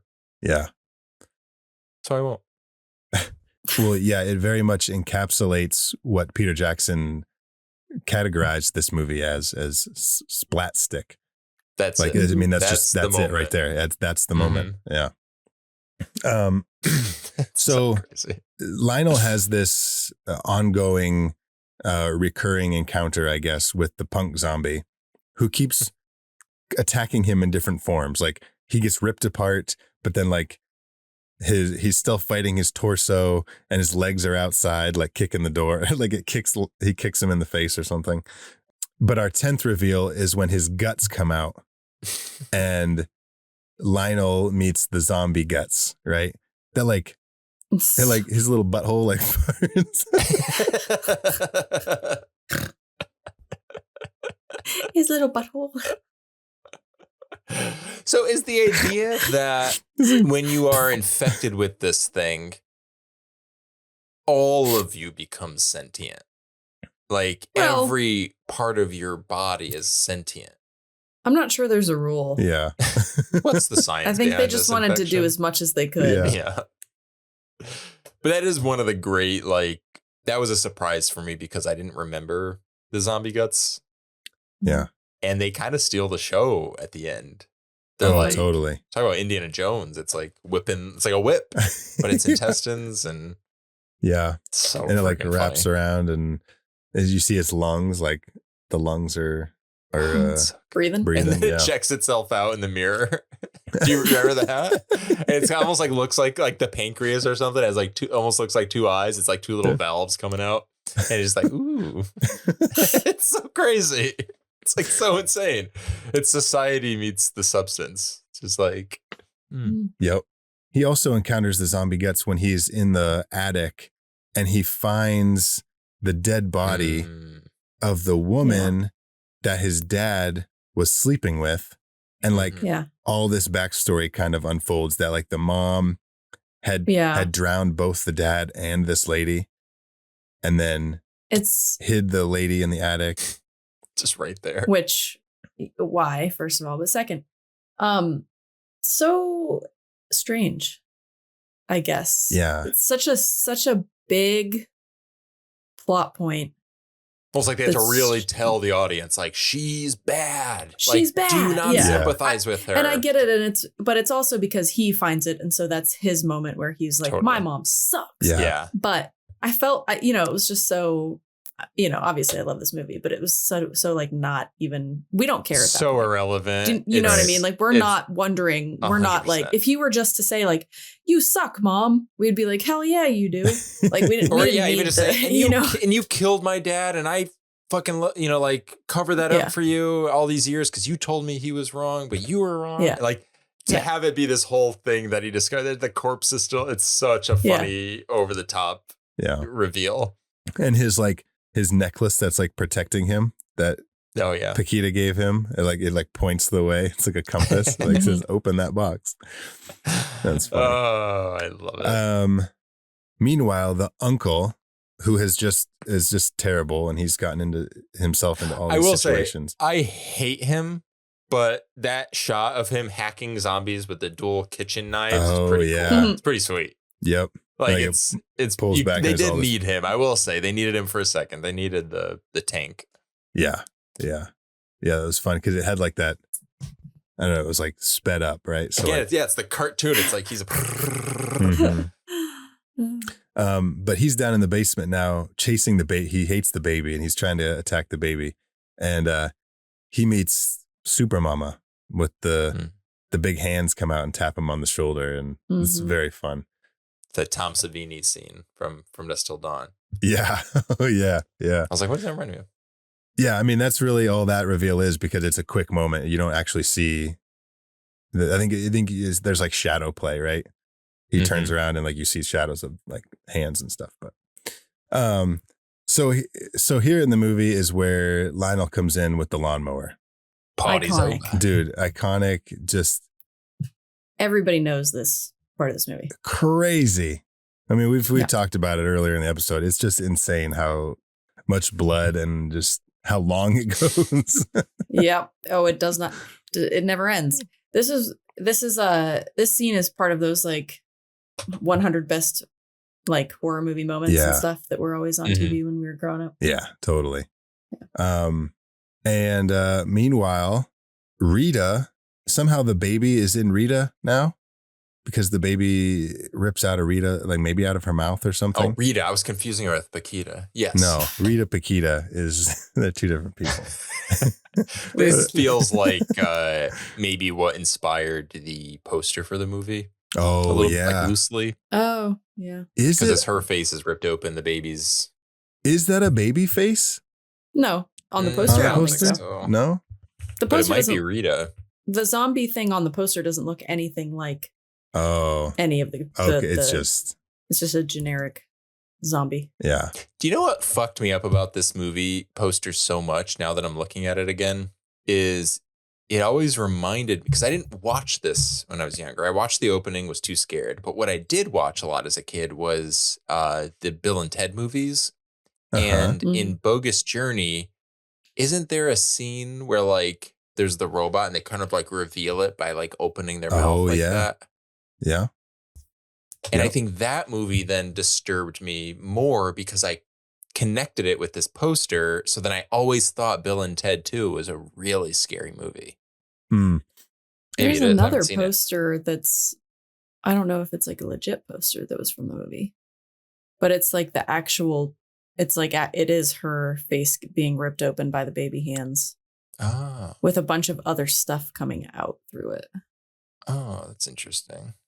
But I love, that's good. Speaking of the original poster, like with the face and the hands and the skull, I love when a movie's poster is like specifically made for the movie, right? Like it's not like a scene from the movie, or it's not just like the floating heads or whatever. It's like produced for this movie.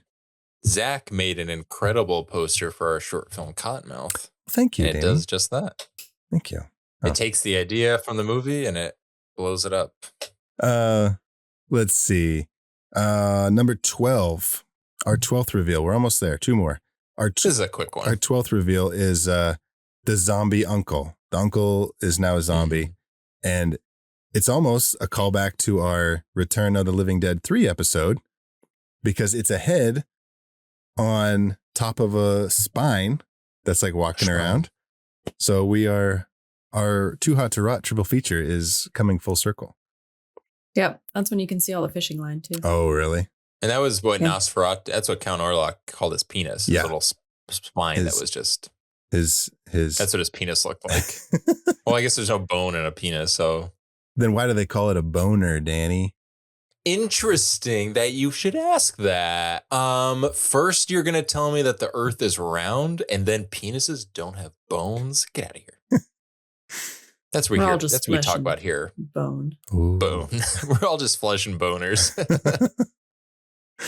Life. Yeah, so this is a quick, like Danny said, there's not much to talk about here. It's just, it was a cool gag, and Rita and not Rita, the drive Paquita. Jesus Christ. Paquita. Keep confused. Rita Paquita meets the fucking zombie uncle. And it's such the giggles. Like, I don't know why. And our 13th and final monster reveal for Dead Alive is Lionel and Rita Paquita meeting the super mama on this is what Peter and Fran intended for this conversation. Rita Paquita. They meet Super Mama and they have a big fight on the rooftop. I know I've said this before. We've mentioned this recently. I think it's because I just was playing a lot of the games this year. But this feels like, of the zombie movies we've seen, this feels the most closely resembling like the DNA of a Resident Evil movie, where it's like traditional zombie stuff, but then actually the thing that makes you a zombie can also make you this monster. Yeah. And we're going to save that for the ending. Because she is because now she is like a rat. Yeah. Yeah, she is. Tom Savini. What is that with all rat monsters have to have like long spiny fingers that crawl up people's backs? Yeah, that's true. I don't know, but this Too Hot to Rot triple feature also featured rats.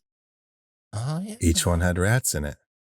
Right? The Plague. I mean, Return of the Living Dead 3, they're in the sewers. Were there rats in the sewers? Probably. Yeah, I would assume. There you go. Yeah.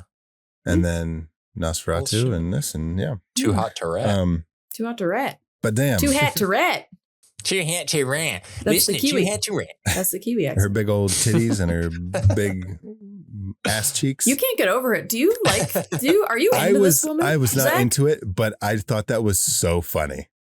I can't stop thinking about the boobs, like her big ass going up the stairs. Yeah, right. This was the same thing that it's, you really, in Return of the Living Dead 3, you thought she was hot. You think the mom is hot.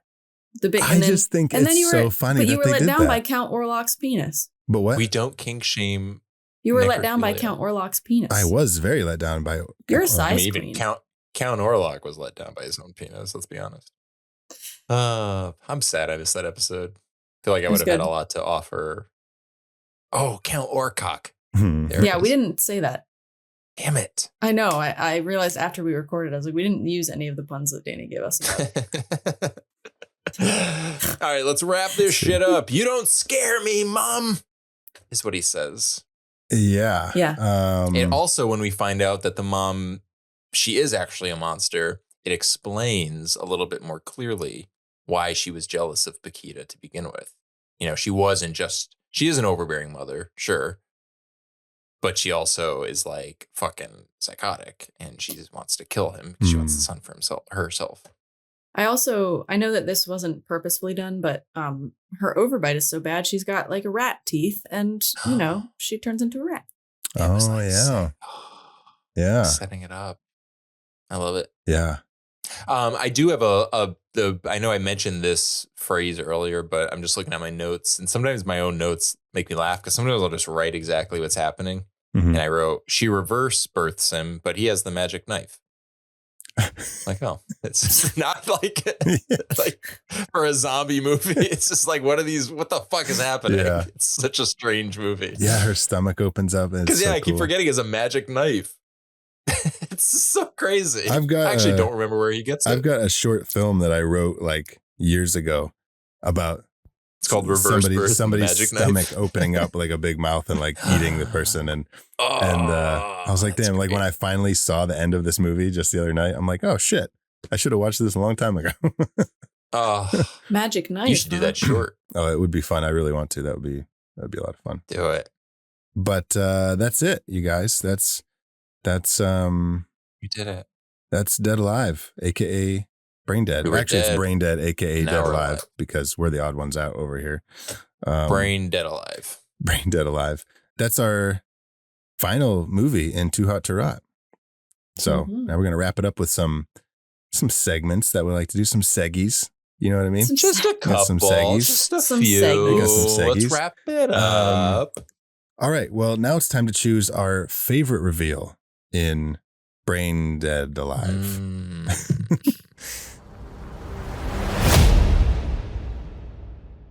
going to do a speed round recap really fast. 13 reveals. Here we go. Number 1, rat monkey in the zoo. Number 2, mom turning into a monster. Number 3, floppy headed nurse. Number 4, the punks meet the zombie mom. Number 5, Priest and Lionel meet the zombie punks and the zombie mom. Number 6, zombie baby in the basement. Number 7, party guests get attacked by zombies. We don't even really know what that was about. Number 8, Rita Paquita meets the basement zombies. Number 9, Lionel and the party guests meet the super zombies. Number 10, Lionel meets the zombie guts. Number 11, Uncle meets Super Mama. Number 12, Zombie Uncle has a giant boner spine.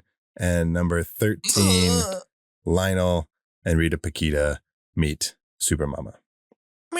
AKA My What Cheeks You Have. The one that you have.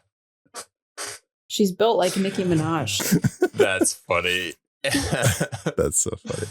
All right, Danny, what's your favorite reveal since this was your pick for Too Hot to Rot? It's got... damn it. I was very quick with this one and just kind of threw it in there. But I'm going to stick with it. I'm just going to go with the rat monkey. I really liked our conversation about how it's kind of like this movie's like King Kong monster, but sort of for a modern audience. Love the stop motion, love what it sets up, love the silliness, love the tone. And I love that it's something that genuinely creeped me out as a kid enough to keep me from watching it. So yeah, rat monkey. Awesome. Good choice. Rat Casey? monkey. Mine is the priest. Just because it's like my favorite part of the movie. So why would it not be my favorite reveal? Yeah. It's a good one. That's all. Now it's the priest scene when he's fighting them. Right. Yes. Okay. Yeah. Kicking ass. Yes. When he meets because I've been like on this, like, I haven't been on a Kung Fu movie kick, but I've been thinking a lot about Kung Fu movies. I haven't watched any, Lately, just been thinking about them. Well, they're making, And then you found God. Yeah, that's right. I found out recently they're making another Shaolin soccer movie. Oh. And so I've been thinking like, oh shit. I haven't watched I watch movies for the show and stuff, but I haven't sat down to watch very many movies other than that lately. But if I do, I want to watch Shaolin Soccer like 2004? Yes. It's old. Yeah, but they're making another one. Because I used to love on Spike TV Kung Fu Week. Right. Because like we didn't have streaming and stuff like that. So, like I would watch Kung Fu Week all week on Spike TV when I was growing up. And that's something about streaming that I feel like we miss out on, is little things like you're kind of forced to watch what's there, so that you sort of watch things you wouldn't have. Well, yeah, because then you also, it takes how long to fucking pick something to watch. Right. You waste all your time trying to decide what you want to watch instead of just being like, oh, look what's on. I haven't watched a movie in 4.5 years because I'm still just stuck on streaming. Like, Casey, there's a new like kung fu action movie that just came out called The Furious, which is supposed to be like really brutal and like really good fight scenes and really just like brutal. Yeah. The Furious. It's like a dad's daughter gets kidnapped and he like goes after the kidnappers, but I'll have to check it out. It's supposed to be really good. Check it out. I'll have to check it out. I don't know if I'm stuck between two. On one hand, I want to pick the mom turning into the monster scene because it's the dinner scene with the custard that really just every time I've tried to watch this movie, that's what made me want to turn it off, which is it's a good like monster reveal, right? Because it is like the fear, right? Your fear. But I also want to pick the party goers meeting the super zombies because there's so many good gags in that. Pretty great. And so I'm like, ooh, which do I do? In terms of like what our show is based on, is like introducing monsters and all this stuff, I'm going to go with the mom turning into the monster at like the breakfast table, when just like all the little gross singular things that are just like, because the party sets the whole thing in motion. Yeah, the party scene is great, but like it's so gross that it just like keeps going and there's so much going on, and that's good in its own thing. But this like just the slow little things is just really gross. That's pretty good. So that's a good pick. Okay. Wow, that's a twist. I didn't see us. No one picked the big finale, big set. Yeah. It's interesting. Yeah. Interesting. Now it's time for a segment that we like to call The Real Monster. Danny, again, your pick for Too Hot to Rot. You can do the honors and kick us off. I've got a few. Okay. I have Paquita for calling her dog stupid earlier in the movie. Uncalled I missed for. That. Never Jesus. necessary. And then it's like, what, the last thing she says to him before he's eaten? That's probably why she wasn't too mad when he got eaten. She was just like, oh no, my dog. Oh. My stupid dog. Oh. Yeah. Your mom ate my dog. Oh, darn it. Under her breath, she does say, finally. This, we already kind of talked about it, and I'm not trying to do broad strokes, but just generally speaking, zoos. I always feel a little sad at a zoo. Bringing up trauma on the first date. He just kind of gives her everything. Yeah. Now, mind you, I am guilty of this. I'm an emotional being, and I will talk about everything at all times. I'm an oversharer for sure. Yeah, I'm an But oversharer. I've also learned in my 100%. dating. I am 1000% projecting my own shit with this pick. Yeah, it says my note is bringing up trauma on the first date, Danny. Oh, it's like I'm talking to myself. And then I have Paquita again, but I don't remember what I must have put it for something because it says it's not very specific. So I'm going to skip it. Oh, Lionel for scraping his beans from his plate onto his guest's plate when he's like, here, have some more. Oh, God. God, what are we doing? Which brings me to my final monster is just food in general in this movie. Okay. Ooh, it's not good. Yeah. Starting from the custard to the beans. Everything is. Watch this movie just with the lens of food, just kind of like in your head. You'll never want to eat again. Yeah. You'll never eat again. Beans. You know what beans was? That zombie guts right before it farted. Yep. That was so gross. His little butthole. I love it. I didn't like his it. little butthole. And it was like moving, and you could like, not just his butthole, his little butthole. His petite butthole. His petite little butthole. Casey, do you want to go next? Sure. I have the uncle for obvious reasons. Yeah. And I also have Paquita / anxious attachment because Danny, while you said that Lionel shared all his trauma on the first date, Paquita just, they went on one date and he asked her several times to leave him alone and she would not. Right. So, right. Because she insisted that they were supposed to be together because of the tarot cards. But, yeah, so she. Oh, yeah, they're nuts. Yeah. These two people are crazy. Yep. The worst shit gets. She's like, this is exactly what Grandma said. This is exactly what is supposed to happen. Yeah. Yeah, that's a good point. That's it? That's it.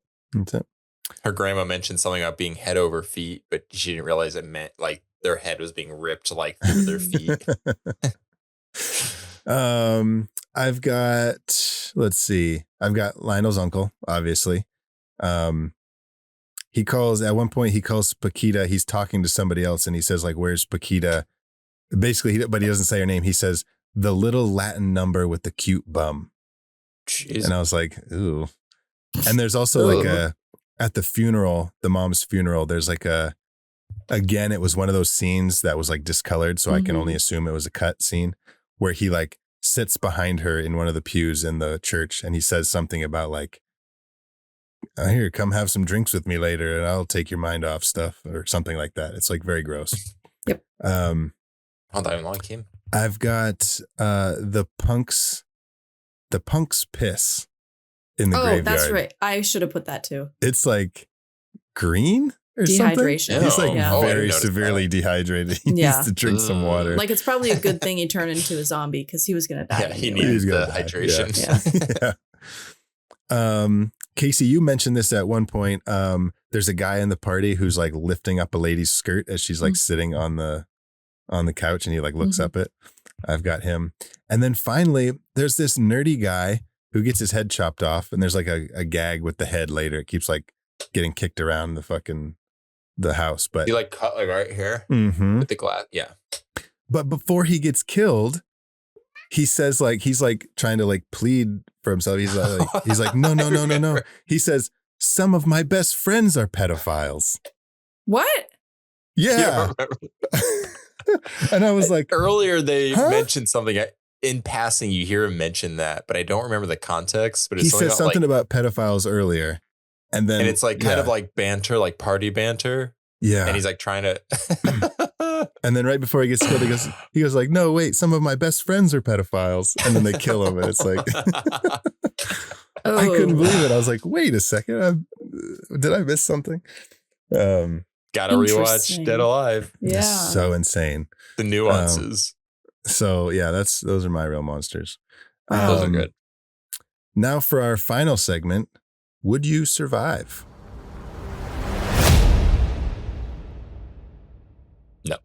No, I mean, absolutely. Like, I don't even know how they survived. There were scenes where they were like, well, yes and no. Like I said, it was very avoidable. So if they would have just taken care of it from the beginning, it would have been fine. But once the whole party was infected, if you can get past that stuff, if you can get past that, it's kind of like watching the movie. You know, if you can get past that opening, you're good. You're in the clear. You gotta. There's like that scene where they're like in the, I don't know if it's like a laundry room or something. I felt like there was some clothes hanging or. They're in the bathroom. The room. Okay. It's the room where like Paquita and her sister, is it? Rita. Like, not Rita. Rita's the headlight lady, right? No, that's Mandy. Mandy. Yeah, Rita's okay. Rita gets her face. Okay. So then it's Rita and Paquita when they're like, it's like the room that they trap themselves in.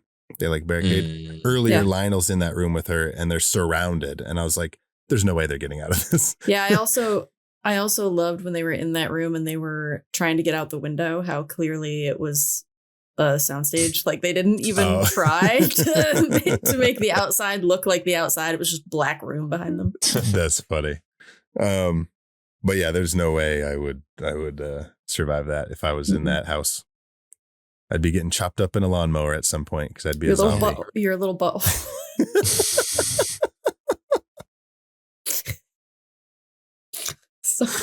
My little butthole would be chasing Lionel around that house.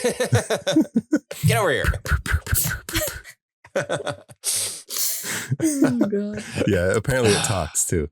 Get over here. Get over here. You guys, holy shit. That was Dead Alive. Yeah. What an insane movie. You know how people with like a gap might like have like a little like whistle when they talk? Mm-hmm. The zombie guts have like a little fart sound that comes out every now and like, hey. Gross. You guys, that is the end of our Too Hot to Rot triple feature. It is time to announce a brand new triple feature coming up soon. Well, here's the thing. For the past couple summers, I noticed this while I was picking it. I was like, oh, wow, I tend to get like a nice little end of summer month. One year we did Dog Days of Summer. Mm-hmm. Last year, what did we do? Cruel Summer. Mm-hmm. This summer, I got the tail end again. So we're going to be going with the triple feature called Dead of Summer, which is to say ghosts. They don't have to be in the summer, just ghosts. And we'll watch it in the summer, which makes it a summer ghost movie. Yeah. Yeah. The summer's fall is resurrecting to kill off the summer. Yes. And so it's Dead of Summer. It makes sense. It makes sense. So we're kicking off Dead. Is it Dead of Summer or just Dead Summer? Wow. Dead of Summer. Dead of Summer. Dead of Summer. We're kicking off Dead of Summer with we're following a trend on the show of doing sequels before actually covering the original Zach's movies. Following a trend. I think you Zach. choose the sequels. I always choose the sequel. Guy. I love sequels. You actually do. I think I do pick a lot of sequels. Even Critters 2, right? Well, Critters 2, Nightmare on Elm Street 3, Return of the Living Dead 3. Mm-hmm. Yeah, I've picked a lot of sequels before. You picked our sequel, our whole triple feature that was sequels as well. Oh yeah, goofball sequels. Yeah. Goofball sequels. So yeah, you love a good sequel. So Zach, what are we going with? It would be weird if this wasn't a sequel. Dude, okay. For our goofball fucking sequels, I picked Basket Case 3. Yes, which was an incredible movie. Nightmare on Elm Street 3. 3. What's the one you just said? Return of the Living Dead 3. Return of the Living Dead 3. For my pick, Critters too. For oh, I fucked it up. Yeah, you for my pick, because I know I get what you're doing now. For my pick for our Dead of Summer, I am going with Poltergeist 3. Oh, yes. Yeah. This movie absolutely Doorman terrified me elevator as a man. kid. Ding dong. I've never seen it. It absolutely terrified me. It still terrifies me watching it now. Even thinking about it, I get scared. And I know this is a big buildup for you guys who have never seen it. So just maybe tone it down a bit when you're a minute. Okay. Try and it must have been, it might have been just something in my childhood of like when I saw it that it just like imprinted on me this like scariness. Mm-hmm. Anyways, so that's like Jacob with the baby in Twilight New Moon. Yes. He imprinted on the baby. Yes. I don't actually like Twilight. I will say, of the Poltergeist movies, I know a lot of people, and this isn't a shit on part 2, but people claim that is like the scarier movie because for whatever. I think part 3 is a more entertaining movie. Yeah. Part 2 is good. That we're doing that. Part 2 is good. Part 2 is good, but it feels like yes, the sequel. It's like kind of like it's like the same family, different house, same shit, a little escalation. It's totally fine. The braces? I'm not mad about it. The braces scene? Or the worm at the bottle. Part the 3 worm. feels like that's where I always want sequels to go. Like, yeah, it's fine. It's a haunted house movie. Bring me some. I won't say anything more, but like, bring me somewhere else. Show me something different. Jesus. So I like. Absolutely, totally agree. Casey, what's your pick for Dead of Summer? I picked a movie that I think most people really dislike, and it's The Haunting from 1999. That's so good. Awesome. Yeah. Much better than I think people say. I saw it in the theater, and that's the only time I've seen it, and I do not remember it. So I'm excited to rewatch it.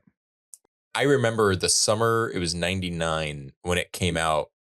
I'd wanted to see it, but someone had told me that it is the scariest movie ever. So as much as I loved horror, I was afraid to see it in theaters. But I went to the movies, opened up a theater door that was showing The Haunting. It was either before or after my movie was playing.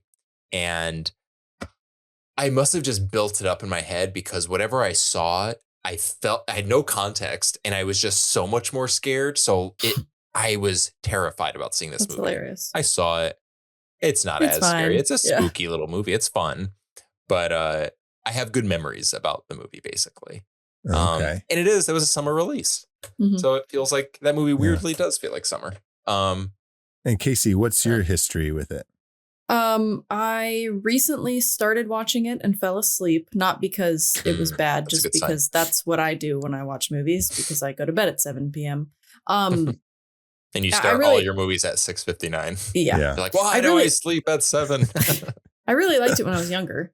I don't remember a whole lot about it, but I did like it when I was younger.